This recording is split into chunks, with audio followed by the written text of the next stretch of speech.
Hey, what's up, guys? Just a quick word before we get started today.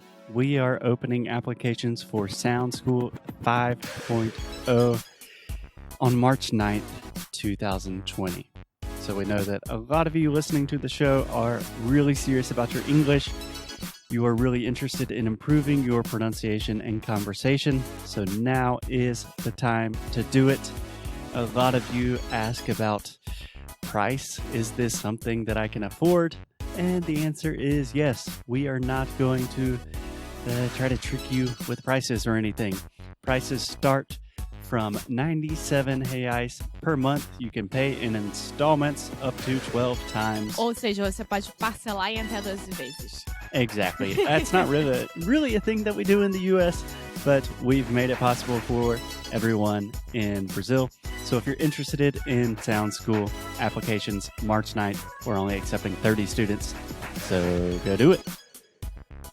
Oh, and we will get on with the show after a quick word from our sponsors.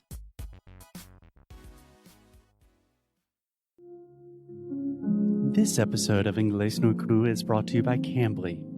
Cambly is an online English learning platform. So formal. What? I think sometimes Cambly is perhaps a little angry at us because we make jokes and we're really informal, but that's the way we are. But today, let's try it a little differently. Once again, this episode of Inglês no Cru is brought to you by Cambly, an online English learning platform where you can learn English whenever, wherever you want. It is a very, very exceptional way to improve your English, and all you have to do is visit www.cambly.com and use the promotional code inglesnuecrupodcast to receive your first class for free, or you can simply download the Cambly application on your smartphone and use the promotional code inglesnuecrupodcast to get your first class for free. Okay, now we will begin the episode of the program.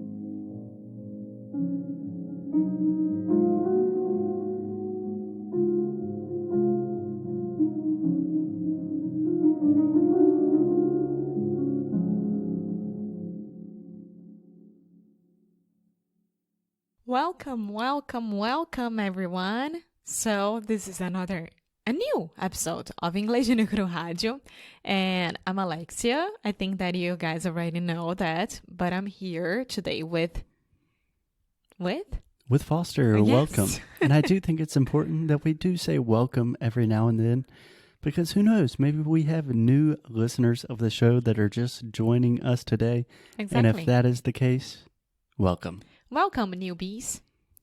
Yeah, cool. So Alexia, you are leading the show today, so what are we talking about? We are talking about Generation Z. It's the new generation that it's already here. So just to recap, can I say that? Perfect. Just to recap, the Gen Z is the people who are born between 1995 and 2012. Yes. So people that are approximately what age?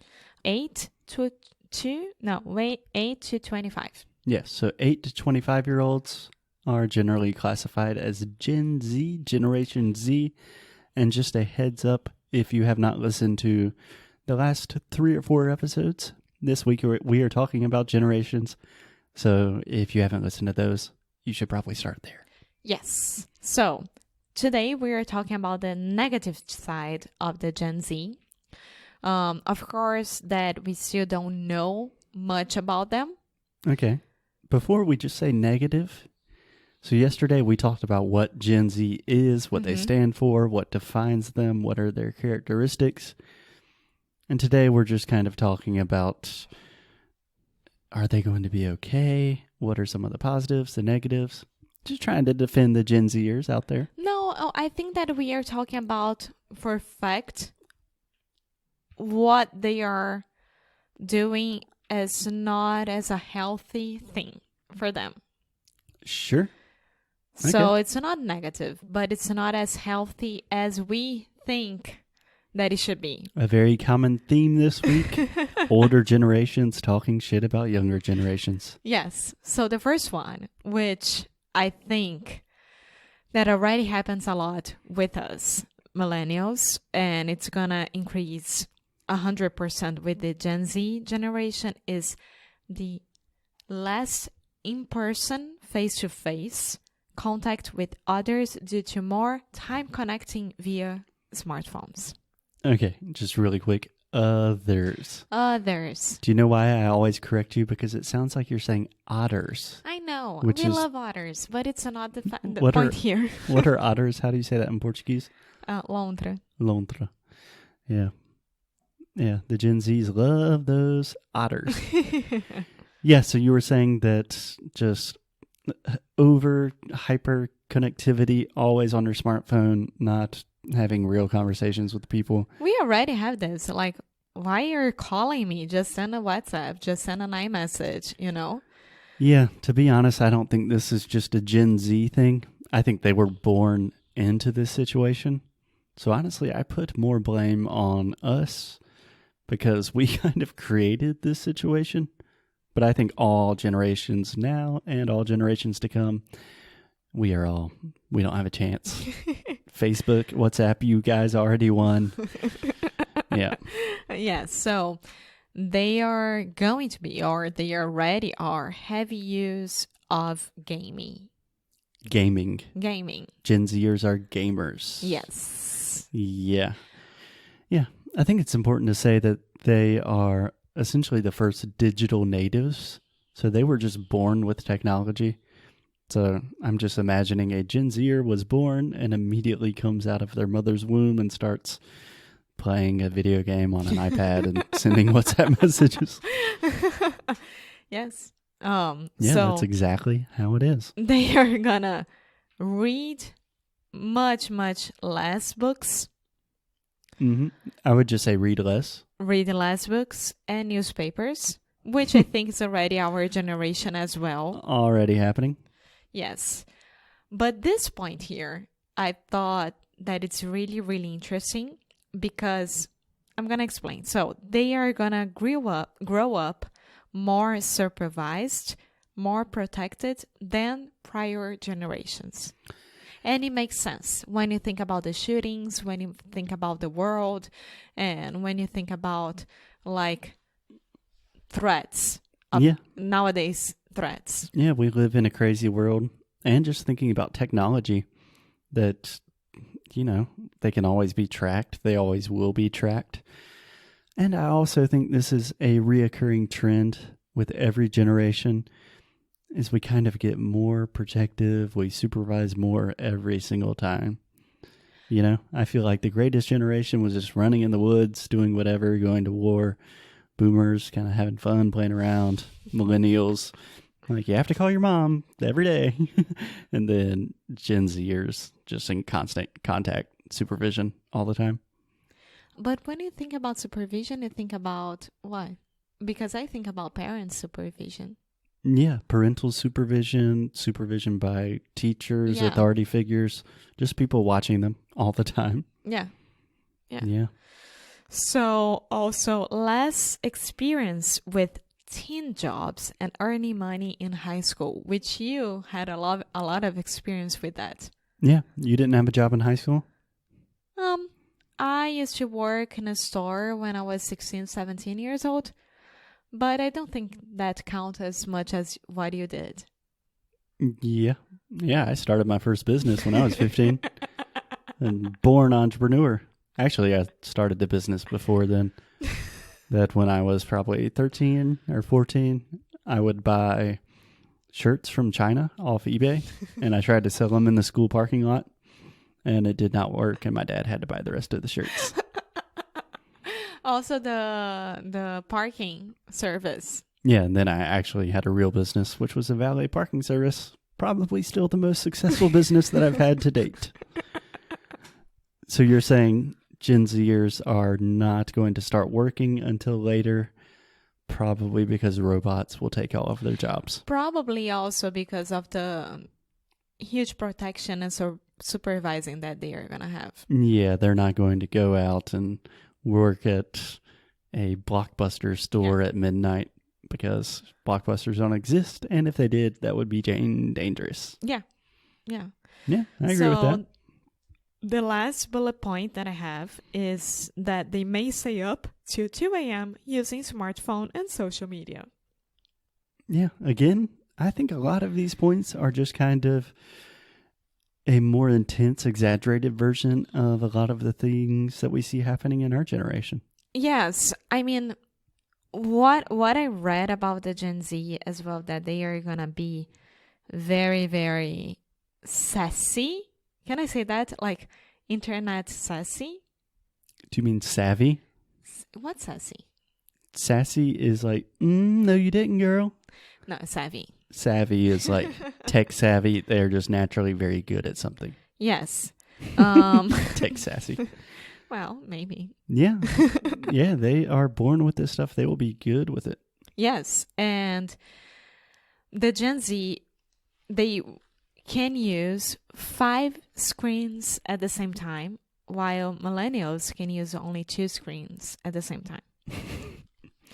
Yeah. So when I say that, it's like you're watching TV and you are at your computer. You're watching TV and you have your smartphone.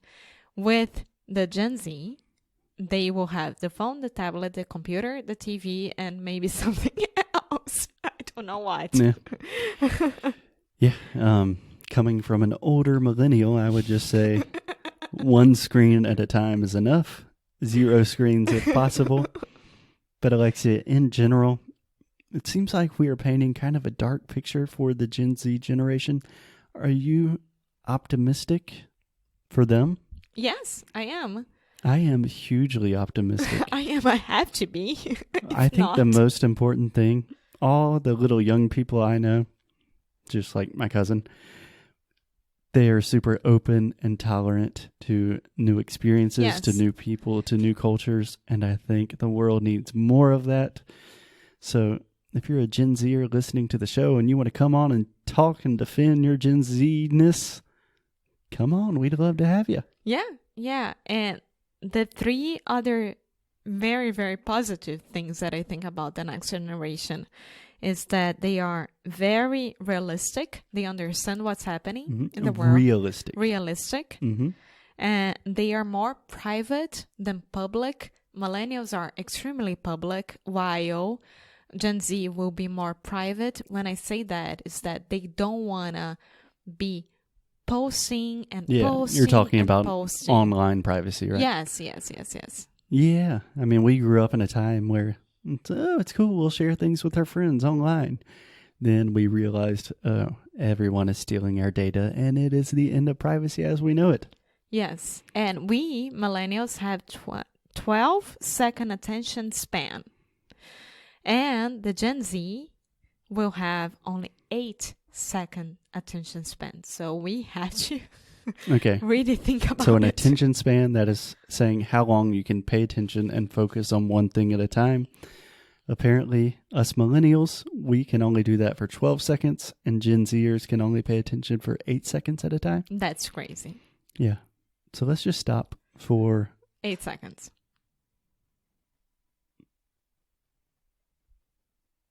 Alexia. Now. What are we doing? That's crazy. I totally forgot. What are we talking about? Someone's playing violin here. It's interesting.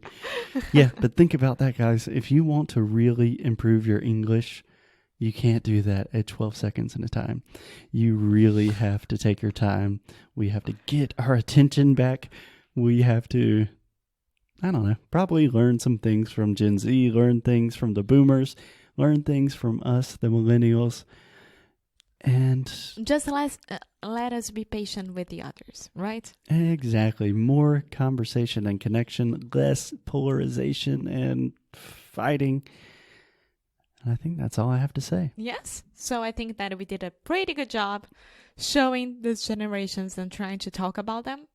And I love the subject so much. So when I finish my book, I'll let you know what I think about it. Sounds good. We can check back in. Until then, I hope you guys have a great day, and we will talk to you tomorrow. Bye! Muito obrigada por ter escutado mais um episódio aqui do Inglês no Rádio. Como vocês podem perceber, nós estamos do lado de fora. E E agora eu acho que tá tendo uma mini obra do nosso lado, eu não sei o que tá acontecendo, mas vamos lá, eu vou falar alto para todo mundo aqui escutar. Nós temos hoje um depoimento da Graziele. Graziele, nossa aluna do Sound School, e ela falou o seguinte, peraí que deixa eu só passar esse carrinho. O carrinho tá passando. O carrinho passou. Pronto, então vamos lá. Graziele falou o seguinte: Sound School é incrível. Pelas aulas eu pude perceber melhor onde costumava errar na pronúncia das palavras e aprimorar principalmente a minha percepção auditiva. Mesmo eu me atrasando para completar as aulas e enviar os feedbacks, as respostas de Foz são sempre muito atenciosas e motivacionais. Muitas vezes eu acho engraçado ouvir o feedback porque penso que a minha pronúncia está toda errada, mas eu Foster elogia, isso me incentiva a continuar me aprimorando. Além das aulas, a Alexia dá um suporte super cuidadoso por e-mail. Oh, obrigada, Graziele. Fazendo com que toda a experiência com o Sound School seja ótima. Estou muito grata por fazer parte dessa turma e ter o suporte do Sound School no meu aprendizado de inglês. Então é isso, gente, que a gente já falou aqui muitas vezes. E o que a gente realmente quer é que todo mundo tenha uma boa experiência com inglês. Não adianta nada a gente ter bilhões de alunos inscritos e a gente não conseguir dar o suporte e a atenção que cada aluno necessita. Então, eu tô lá dando apoio para todos os alunos e o Foz já tá dando feedback, enfim. Então, nós somos um pequeno time, mas que conseguimos dar conta dos nossos alunos com muito amor e carinho. Se você quer fazer parte do Sound School, entra no nosso inglesnuecrupodcast. Deixa lá o seu e-mail, fica sabendo pelo nosso e-mail, né, quando é que vai acontecer. Vai abrir no dia 9 de março, então não perca essa oportunidade. Inscreva-se logo, tá? Porque as vagas são poucas. Então é isso. Muito obrigada e até o próximo episódio.